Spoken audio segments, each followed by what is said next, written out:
There are alternatives to war. We take our case before the king. We plead with him. Yes, we've tried that. Well, then we try again and again if necessary to avoid a war. Mel Gibson has finally spilled the beans on something Mad Max fans have been scratching their heads over for decades. You know, that little mystery or hidden detail everyone thought they had figured out, turns out they hadn't. It's the kind of behind-the-scenes details that changes how you see the whole series. Gibson's reveal is both surprising and totally makes you rethink the iconic character. If you thought you knew everything about Max Rockatansky, think again. This is the scoop fans never saw coming. Ready? The old Max revelation. If you grew up loving Mad Max, or even just casually enjoyed the movies, you probably thought you knew everything about that gritty, dust-covered post-apocalyptic world. But here's the thing, Gibson, the star who made Max Rockatansky a legend, recently opened up about something in the Mad Max saga that even the most hardcore fans totally missed. It's not some wild behind-the-scenes stunt or a secret plot twist. Nope, it's way more subtle, yet it completely changes how you look at the character and the entire vibe of the first movie. Most people see Mad Max as this straightforward revenge story. Max's wife and kid get hurt, so he goes after the bad guys with a vengeance. But Gibson revealed that his approach to the role was deeply personal and emotional in a way nobody really picked up on. Apparently, he wasn't just acting out a tough cop losing his family. He was channeling a profound sense of loss and confusion that wasn't spelled out in the script. This made Max less of a stereotypical action hero and more of a guy genuinely shattered inside, trying to hold on to some shred of humanity in a world spiraling out of control. What's crazy is how subtle that feeling is in the film. You don't see Max openly sobbing or breaking down like a typical tragic hero. Instead, Gibson said he played Max with a kind of quiet numbness. A guy who's so stunned by what's happened that he's almost robotic in his moves. It's like Max's grief is buried so deep inside that it fuels his relentless drive for revenge, but never lets him fully express what he's feeling. Fans always assumed Max was just angry, but Gibson wanted people to see the sadness lurking beneath that rage. Another layer that fans mostly missed was the way this inner emotional turmoil connects to the whole world of Mad Max. The movie's dusty, lawless setting isn't just some random dystopia. It's actually a reflection of Max's fractured mind. Gibson mentioned in an interview that every barren landscape and ruined building mirrors Max's inner desolation. The emptiness outside matches the emptiness inside. So, when you watch the movie again with that in mind, the whole atmosphere takes on a new meaning. It's not just about chaos and survival. It's about isolation, loss, and the struggle to keep going when everything feels meaningless. Even the iconic mask Max wears in the film's later sequels can be traced back to this emotional core that Gibson emphasized. The mask isn't just a cool piece of post-apocalyptic armor. It's a symbol of how Max hides his pain and detaches from the world. That idea wasn't really clear until Gibson laid it out himself, showing how the character's evolution across the films is really about coping with trauma, not just kicking ass. What's also wild is how this revelation makes you rethink the way you see Max's actions throughout the original trilogy. At first glance, he's this lone wolf with a heart of steel, but with Gibson's insight, you realize he's also incredibly vulnerable. Every chase, every fight, every silent stare is a guy wrestling with grief while trying to survive. It adds a layer of depth to a movie that many fans just enjoyed for its high-octane thrills. So yeah, Mel Gibson's recent comments have given Mad Max fans a new lens to watch the movies through.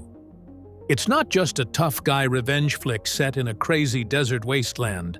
It's a story about loss, emotional numbness, and the desperate human need to find meaning even when everything seems broken.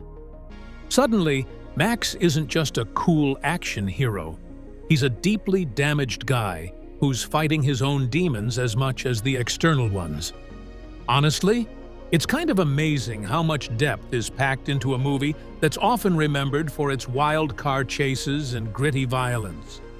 Now, every time I watch those dusty roads and flickering flames, I see a broken man trying to hold himself together. And that makes the whole Mad Max experience way richer and more human. And I bet if you watch it again, you'll start noticing it too. But let's hear Gibson's personal reflection on the massive film series that made his name big in the industry. Did he have any regrets playing Max? Looking back, when Gibson thinks back on Mad Max, it's not just about the movie itself. It's a whole snapshot of a younger version of himself, brimming with energy and raw passion. It's wild how certain moments in life just stick, like the first time you really feel your own potential. For Mel, Mad Max was that moment. It was the role that didn't just launch a career, but shaped his view of himself as an artist and a man. He wasn't some polished Hollywood star. He was a kid from Australia, a bit rough around the edges, eager and hungry, stepping into a world that was as rugged and raw as the dusty wasteland his character, Max, inhabited. The nostalgia for Mel isn't just about the fame or success that followed, but about the grit and the simplicity of those early days. Filming in the heat, driving those insane cars, living the story instead of just acting it. Mel's reflection on Mad Max also carries a kind of bittersweet longing. He often speaks about how the film was a slice of his youth, when life felt limitless and the world was his oyster. Despite the dystopian chaos on screen, there's something deeply personal in that dichotomy. The harsh, unforgiving wasteland mirroring the uncertainty and challenges of young adulthood. It was a time when Mel was carving out his identity, not just as an actor, but as a person navigating the wildness of life.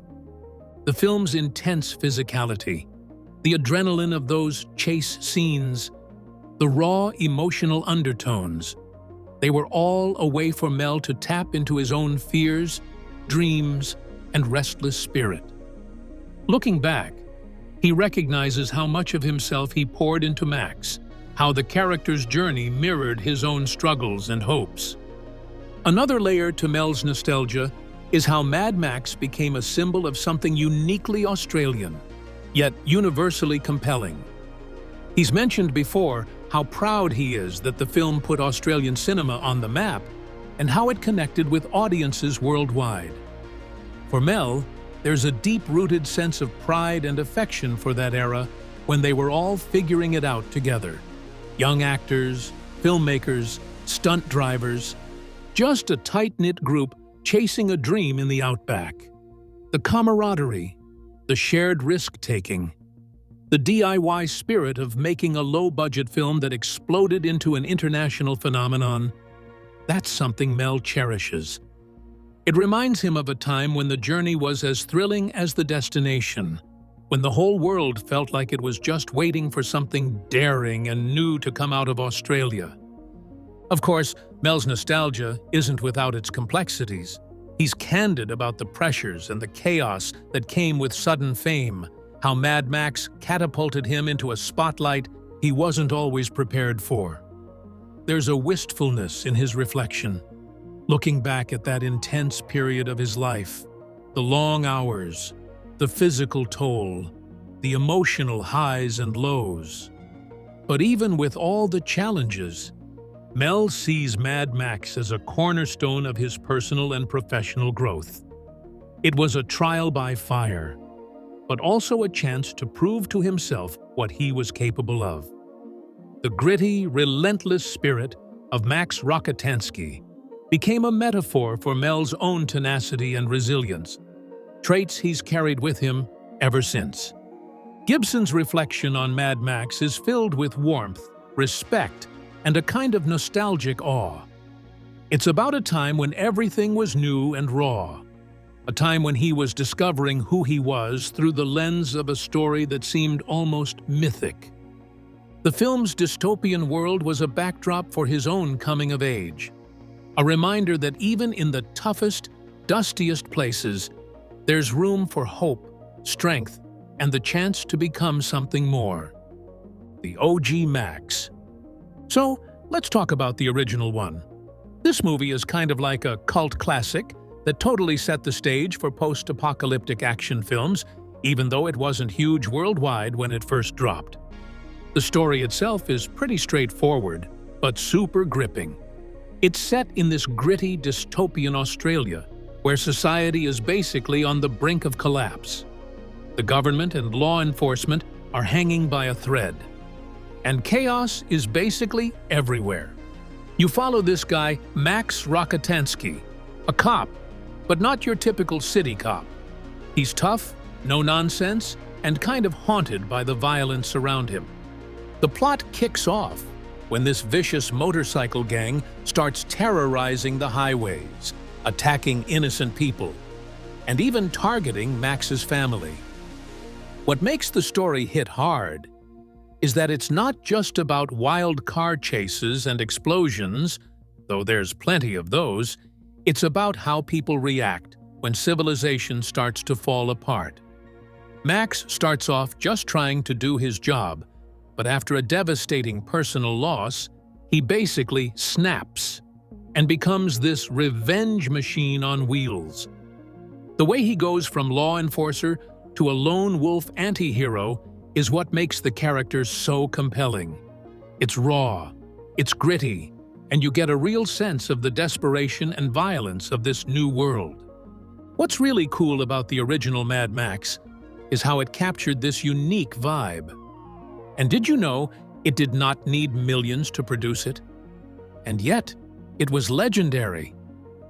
The film was made on a pretty small budget, especially compared to big Hollywood blockbusters, but director George Miller nailed the aesthetic. The dusty, barren Australian outback gives the film this real sense of isolation and decay, and the practical effects, especially the car stunts and crashes, feel authentic and thrilling. You don't get a ton of CGI or fancy post-production tricks because, honestly, that tech wasn't really there yet. Instead, you get real cars smashing and real actors in intense situations, which makes the adrenaline rush way more believable. As for popularity, Mad Max became a sleeper hit. It blew up in Australia first, then slowly caught on internationally, mostly through word of mouth and cult film circles. People loved it because it was different. It wasn't your typical cop movie or sci-fi flick. It was a raw, brutal look at what could happen if society just completely fell apart. Plus, it had this cool punk rock vibe that connected with audiences who were into anti-establishment themes. The whole idea of a lone hero fighting back against anarchy struck a chord, especially during a time when the world was dealing with energy crises, economic problems, and Cold War fears. It influenced tons of other films and even entire genres. Think about all the post-apocalyptic stories that followed, from The Road Warrior, which is actually the sequel, to The Book of Eli, and even stuff like The Walking Dead. They all owe a little something to Mad Max. And of course, it launched Mel Gibson into superstardom, turning him from a relative unknown into an international action star. Mad Max is one of those rare films that feels timeless. It's gritty, thrilling, and a little bit terrifying because it shows a world not that far removed from our own, just turned upside down. It's not perfect. Some parts feel a bit dated, and the pacing can be uneven, but the energy and the vision behind it still hold up today. Watching it is like jumping into a fast, furious nightmare of a world where the rules don't apply anymore. And that's what keeps people coming back to it even decades later. Max 3 times. Gibson's journey as Max Rockatansky in the original Mad Max trilogy is one of those fascinating stories where an actor takes a relatively modest role and turns it into a cultural phenomenon that defines his career, and, honestly, a whole subgenre of action movies. When the very first Mad Max dropped, nobody really knew who Mel Gibson was. He was just another Aussie actor trying to make it.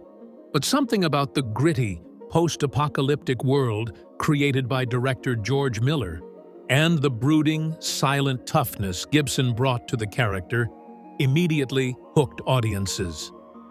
Max wasn't your typical hero. He was a loner, haunted by a violent past, trying to keep his humanity in a society gone mad. Gibson's performance was quiet, but powerful. He didn't need to say much. His facial expressions, body language, and that intense, slightly haunted stare said it all. It was like watching a man pushed to his limits, but still holding on to a shred of hope, or maybe just survival instinct. The beauty of Mel's performance in that first film was its rawness. The movie itself was made on a shoestring budget, which meant there wasn't a ton of flashy CGI or fancy effects. Everything had to feel gritty and real. Gibson's commitment to doing his own stunts and driving made Max feel authentic, like you were watching someone actually living through this brutal world. It was this naturalistic approach that helped Mad Max stand out in a sea of more polished Hollywood action films at the time. Sure, it wasn't a massive box office hit immediately in the US, but it blew up in Australia and Europe, becoming a cult classic almost overnight. That role catapulted Gibson from relative obscurity to the forefront of action cinema. And even though he didn't walk away with major awards for this first film, the critical and audience acclaim laid the foundation for something bigger. Fast forward 2 years to Mad Max 2, The Road Warrior in 1981, and Mel Gibson was no longer just a promising young actor. He was becoming a star. This sequel took everything from the first film and turned it up to 11. The setting was even more bleak and chaotic, the stunts bigger and more dangerous, and the tone darker. Gibson's Max was even more of a man of few words, a brooding figure who didn't rely on charm or dialogue to connect with viewers. Instead, he was this lone warrior navigating a wasteland where humanity was hanging by a thread. Gibson's physicality in The Road Warrior was undeniable. He was rugged, tough, and at times vulnerable, which made Max feel like a real person, not just an action hero. There's this legendary desert chase scene that still feels incredibly thrilling decades later, partly because Gibson's performance anchors it with a sense of genuine urgency and desperation. While The Road Warrior didn't bring Mel any major acting trophies, the film itself became a critical darling and an international hit, elevating both the Mad Max franchise and Gibson's career to new heights. It's widely regarded as one of the best action movies ever made, influencing countless films and directors. This movie showed Hollywood that Mel Gibson had serious star power, and soon after, he started landing more prominent roles outside Australia. The character of Max became a pop culture icon, partly because of Gibson's cool, understated performance. Fans loved that Max wasn't a wisecracking hero or a muscle-bound gladiator. He was a man shaped by loss and survival, and Gibson played that with a perfect mix of grit and nuance. By the time Mad Max Beyond Thunderdome came out in 1985, Mel Gibson was a household name, thanks to not only the Mad Max films, but also other roles like Gallipoli. This third installment was a bit of a departure in tone. It was glossier, with a bigger budget and a more colorful, almost theatrical style. Some hardcore fans felt it lost some of the raw edge and intensity that made the first two films so special. But Mel's performance still held up as the emotional core of the movie. His Max was older, wearier, and more reflective. Less of a silent avenger, and more of a reluctant leader caught in a bizarre post-apocalyptic society ruled by Bartertown and the ruthless anti-entity, played by Tina Turner. Gibson's portrayal added layers to Max's character, showing how much he'd been through and how survival was still a painful, lonely struggle. The movie didn't do quite as well critically or commercially compared to The Road Warrior, but it still reinforced Gibson's status as an action star capable of carrying a franchise. While none of the Mad Max films earned Mel Gibson major awards like Oscars or Golden Globes for acting, the trilogy's cultural impact was enormous. The franchise pioneered a new style of post-apocalyptic action filmmaking, mixing thrilling car chases, dystopian world-building, and deeply flawed but relatable characters. Gibson's Max was at the center of all this, becoming a template for anti-heroes in movies and TV for decades to come. The character's popularity kept growing, and the films inspired everything from video games to fashion, and even music videos. Mel Gibson's performance helped prove that action heroes didn't need to be flashy or full of one-liners. They could be brooding, haunted, and complex. In the bigger picture of Mel Gibson's career, Mad Max was the launchpad that took him from an unknown Australian actor to an international star. The trilogy showed his versatility, physicality, and ability to convey deep emotion without a ton of dialogue. It's worth noting that after Mad Max, Gibson's career skyrocketed with movies like Lethal Weapon, where he played a more talkative and charismatic hero, and later his move into directing, which brought him even more acclaim. But Max Rockatansky remains one of his most enduring and beloved roles, especially among fans of the action and sci-fi genres. Even today, decades later, Mel Gibson's portrayal of Max still resonates. The trilogy is constantly referenced in pop culture, and the character's archetype, stoic, tragic, tough but vulnerable, has influenced so many other fictional heroes.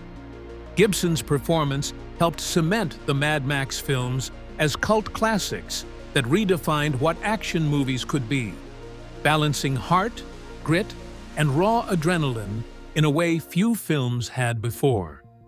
There's no denying that his work as Max Rockatansky is a cornerstone of modern action cinema. But wait, not everyone liked his performance in the series, noting how boring and stiff his acting was at the time. The newbie actor. First off, Mel Gibson's acting style in the original Mad Max films can feel pretty monotonous and one-dimensional at times. Sure, the character Max Rockatansky is supposed to be a man of few words and lots of action, but sometimes Gibson's delivery comes off as almost robotic. His facial expressions are often locked into this intense glare, or a grimace that gets repetitive across scenes. It's like watching a guy who's always stuck in serious mode without much emotional range. For a character who is supposed to have gone through deep trauma, you'd expect a bit more nuance or subtlety to his pain and anger, but it often feels flat and surface level. Another criticism comes from the way Gibson's Max is written and developed. Across the trilogy, his character arc doesn't really evolve much. In the first film, he's a cop trying to survive a crumbling society. By the second and third films, he's this almost mythical loner with a tragic backstory. But the storytelling doesn't dive deeply into why he acts the way he does beyond some basic revenge motivations. Because Gibson sticks to a very narrow emotional range, it's hard to connect or sympathize deeply with Max. He ends up feeling more like an action hero archetype than a fully fleshed-out human being. The audience might want to see growth, vulnerability, or complexity. But what they get is often just a tough guy brooding in silence. Also, some of the dialogue delivery from Gibson can be pretty awkward or over the top. Lines that are supposed to be tough or cool sometimes come off cheesy or forced, which breaks the gritty atmosphere the movies try to build. There's a weird disconnect between the harsh, violent world of Mad Max and the somewhat melodramatic way Gibson occasionally acts, especially in moments that seem like they're trying to be deep but feel more like bad soap opera scenes. This can pull you out of the experience and make you question the seriousness of the character or story. On a bigger picture level, the original Mad Max movies and Gibson's performances within them have sometimes been criticized for their lack of diversity and outdated cultural attitudes. The films are very much a product of their time, reflecting a pretty narrow view of masculinity that revolves around rugged individualism, vengeance, and male rage. Gibson's Max is essentially the embodiment of that, which can feel limiting or even problematic when looking back through a modern lens. The portrayal doesn't really challenge any stereotypes or offer much in terms of emotional or social complexity. It's a hyper-masculine fantasy that's often violent and at times glorifies revenge and brutality without much reflection. It's hard to ignore the real-world controversies surrounding Mel Gibson himself when reflecting on his performances. Though these don't directly affect his acting in Mad Max, some viewers find it difficult to separate the actor from his personal behavior and statements, which have been widely criticized for being offensive and harmful. This can color people's perceptions of his characters, including Max, making it harder for audiences to fully appreciate or enjoy the films without some hesitation. All the Mad Maxes. All right, so the Mad Max franchise is a wild ride through the dusty, violent wasteland of post-apocalyptic madness. There are 4 main films, each with its own flavor, style, and tone, but all connected by this gritty, high-octane vision of a world gone completely sideways. The series kicks off in 1979 with the original Mad Max, then cranks up the chaos with Mad Max 2. The Road Warrior in 1981 takes a darker and more dramatic turn in Mad Max Beyond Thunderdome in 1985, and then, after a long pause, comes back with a vengeance in 2015's Mad Max Fury Road. Each one has its die-hard fans and critics, so let's break them down one by one and see how they stack up. Starting with the OG Mad Max 1979. This is the one that planted the seed, thanks to Gibson's performance. Like mentions, it's pretty much a gritty cop drama set on the edge of societal collapse. The movie is a little slower paced compared to the others, but filled with tension and raw emotion. You really get to know Max as a character, which is something the later movies lean away from. The action is more grounded, and the stunts, while impressive for the time, feel a bit tame compared to what's coming later. What makes it unforgettable is that blend of character-driven storytelling with a bleak, decaying world. It's the start of everything, and honestly, it's pretty influential. But if you want non-stop action, it might feel a bit slow. Next up, Mad Max 2, The Road Warrior, 1981, and this is where the franchise found its groove and became a cult legend. This movie cranks the action up to 11 and dials down the talking. It's basically the blueprint for every post-apocalyptic movie ever made. The story is simple. Max becomes a reluctant hero, helping a group defend their fuel supply from a brutal gang. But the execution is insane. The car chases are jaw-dropping, the stunts are nuts, and the world-building hits a new level of badassery. The desert wasteland looks harsher. The characters are more savage, and Max himself is cooler and more mysterious.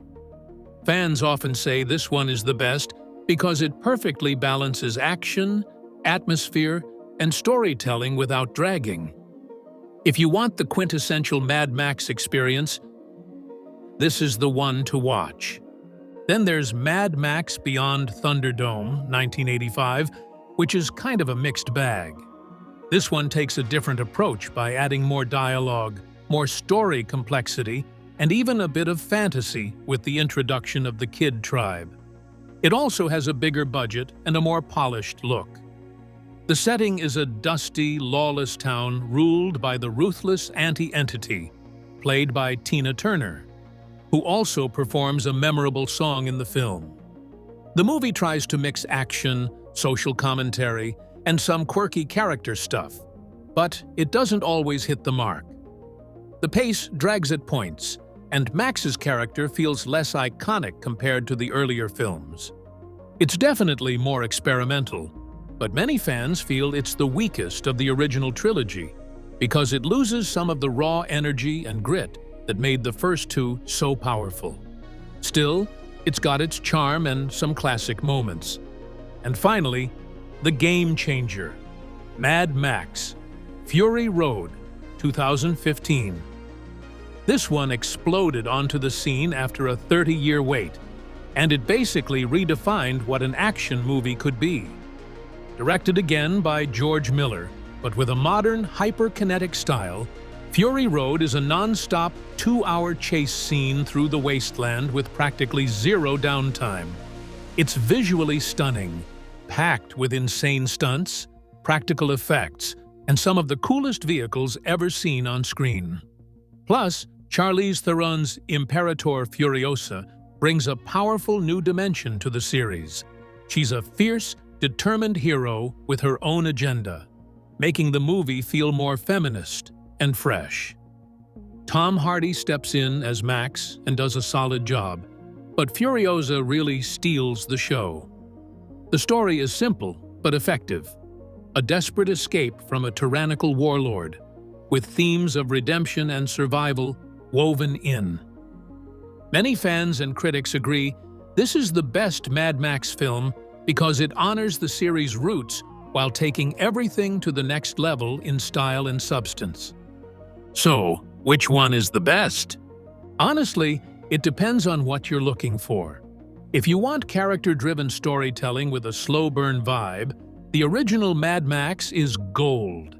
If you want classic, iconic, adrenaline-pumping action with a perfect blend of story and stunts, The Road Warrior is your jam. For a weird, quirky, slightly messy but still memorable adventure, Beyond Thunderdome is worth a watch. And if you want an absolutely thrilling, visually mind-blowing modern action masterpiece that also brings fresh perspectives, Fury Road stands tall as the peak of the franchise. Did you like Gibson as Max? Share us what you think in the section below, and make sure you're subscribed to the channel for more updates.